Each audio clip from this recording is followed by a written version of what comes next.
Hey guys, Tom Over back again. Today I'm going to be unboxing the Galaxy Z Flip 3. And here's the front of the box. Actually looks pretty similar to the Galaxy S21 box, which I have right here. So, S21, Z Flip. Z Flip's definitely a little bit longer, but the size is pretty similar. Actually it's a little bit thinner. It's a basic design in the front. Z right there. On the side of the box, Galaxy Z Flip 3 5G. Nothing on top. Samsung logo on the other side. Barcode at the bottom. Basic information on the back. And that is pretty much it. Thin box, and we know what we're gonna get at this point. And let's go ahead and do the unboxing.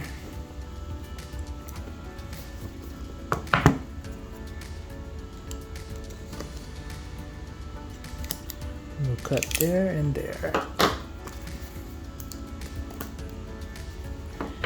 Alright, right when you open it, you're greeted with the phone that is already opened up versus closed. Which kind of makes sense in a way. If it's closed, the glass is going to be rubbing against each other. God knows how long these things are going to be sitting on the shelf for. Actually, this phone was supposed to ship on the 27th, but since I did pre-order it, I got it a little bit earlier. Pop this out. This is the phone. I went for the purple color. Always like to go for something a little bit different versus just the basic black color. The new cream color look interesting as well, but it's not for me. Put that aside for now. SIM tool ejector.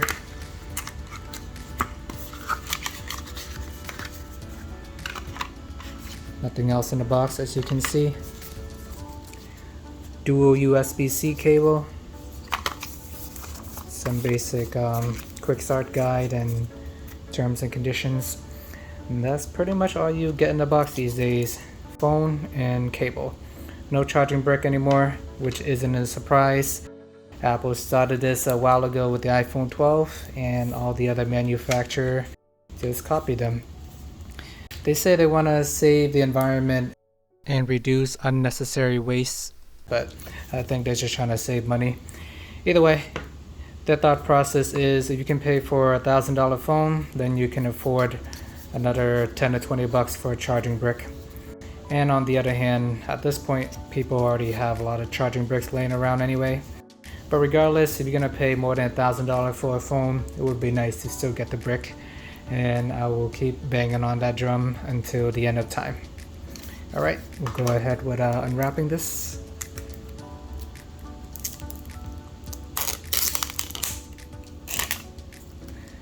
Love the color, by the way.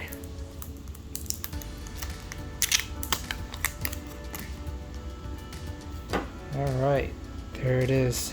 The Z Flip 3 5G. Close it for the first time. It's a little thick. Have a good weight to it as well. Here's the front of the phone when it's closed. Got the little black bar at the top. Dual camera, flash. Got the Samsung logo on the side. And as you can see, it is not closed completely shut, which doesn't really bother me. If you're looking at it, you'll notice it, but at the same time, it looks like only the top part is touching, which may not be a bad idea. I feel like over time, if the screen is rubbing against each other, it probably wouldn't last as long. Here's the back of the phone. Don't have any other logos or anything like that. Got the fingerprint sensor, which is always nice to see on the right hand side, and then the volume rocker. And on the other side, they do got this little piece here, but it is not a button you can use. Here's the SIM card. Open it back up again. It is a little bit challenging to do with one hand though, but it's gonna take some practice. I mean, overall it is like a pretty big screen. I think it's like 6.7 inches. So if you have it open, it just looks like any other flagship phone. We'll boot it up. I do like that it is water resistant this time around, so you don't have to worry about getting it wet while you're brushing your teeth or walking in the rain. Alright, there it is. But the key selling point here is portability. You have this 6.7 inch display where you can just fold it up and put it in your pocket. And you got the little display in the front as well. It has similar function to a smartwatch where it shows basic information. Got the timer, date. You have to tap it once if you want to see the time and twice if you want to interact with the screen. This color, you can actually change it to whatever you want. For some reason it looks blue in the video. On the actual phone is purple, but it is not a big deal. You can change it to any color. You can also go in a setting and turn on always on display, so you do not need to tap to wake it up. So just for a size comparison, currently I'm using the iPhone SE, which is one of the smallest phones that Apple have to offer. And here is the Galaxy Z Flip 3.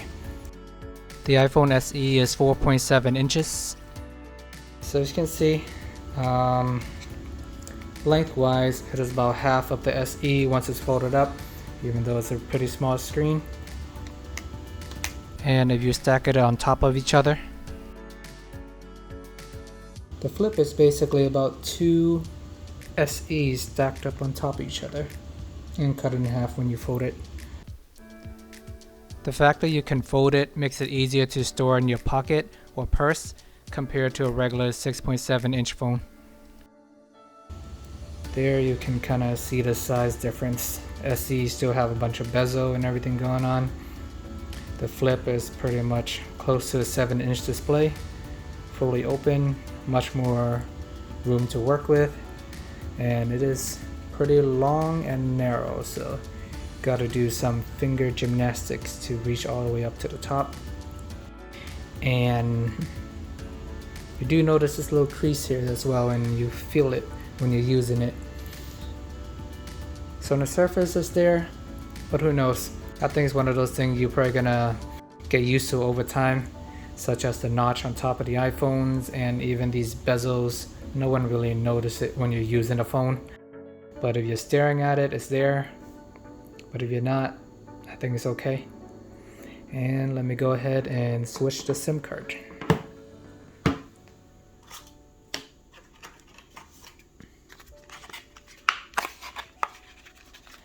Definitely been looking forward to this phone for a while.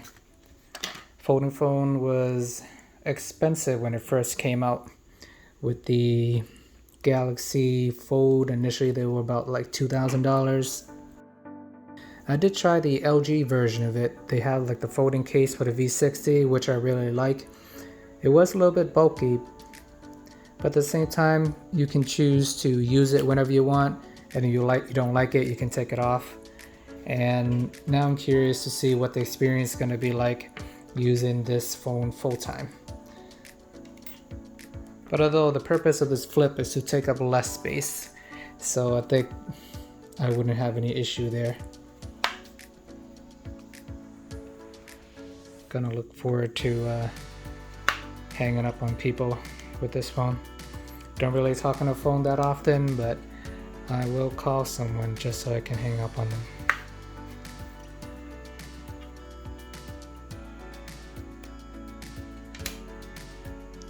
Pop the SIM card tray out. As you can see here, it's just a SIM card tray on its own. No more micro SD card. That is a lost art at this point, my friend. For these higher end expensive phones, you would need to pay for more storage if you want more space. And if you are budget conscious, the A series still offer the SD card along with the charging brick and the whole 9 yards. So Samsung definitely know what they're doing in terms of target market. Alright, now the SIM card is in. Open it up again. Close it up one more time just to kind of get the experience.